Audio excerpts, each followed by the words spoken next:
এখন এই সোশ্যাল মিডিয়ার যুগে না মানুষ এখন একদম পুরো আধুনিক হয়ে গেছে, মানে জাজ করাই মুশকিল, একদম কাউকে জাজ করা মুশকিল, কী বলছে না কী বলছে বোঝাই যায় না। যাই হোক, আমাদের পাশের ফ্ল্যাটে একজন ভদ্রলোক, মানে তার ওয়াইফ, হাজব্যান্ড আর একটা কুকুর ওদের নতুন এসছে ভাড়া নিয়ে। যাই হোক, সেদিন মর্নিং ওয়াকে গেছি, হঠাৎ দেখি সেই ভদ্রলোক ভদ্রমহিলা কুকুরটিও মর্নিং ওয়াকে বেরিয়েছে। তা কুকুরটা আর ভদ্রলোক বোধহয় একটু এগিয়ে গেছে আর ভদ্রমহিলা একটু পিছিয়ে এসছে। ওখানে চিৎকার করছে ভদ্রমহিলা, সুধীর ডার্লিং, সুধীর ডার্লিং, একটু একটু একটু আস্তে, একটু আস্তে। সোশ্যাল মিডিয়ার যুগ, একদম খোলা আম ডার্লিং ডার্লিং করে চিৎকার করছে, সুধীর ডার্লিং একটু আস্তে হাঁটো, আমি তো পারছি না তোমাদের সঙ্গে এত জোরে যেতে।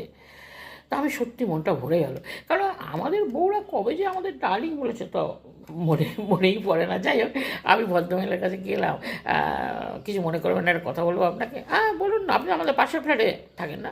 হ্যাঁ হ্যাঁ হ্যাঁ, মানে আপনি আপনার হাজব্যান্ড সুধীরকে এত ভালোবাসেন, সবার সামনে ডার্লিং ডার্লিং করে ডাকছেন, আর সত্যি মনটা আমার একদম ভরে গেছে। সত্যি সত্যি এরকম ভালোবাসা পাওয়াই যায় না এই সোশ্যাল মিডিয়ার যুগে। আপনি বোধহয় একটু ভুল করছেন। কেন? না না, সুধীর আমার হাজব্যান্ডের নাম না, আমার হাজব্যান্ডের নাম সুধীর না, সুধীর আমার কুকুরটার নাম, আর আমার হাজব্যান্ডের নাম তো টমি।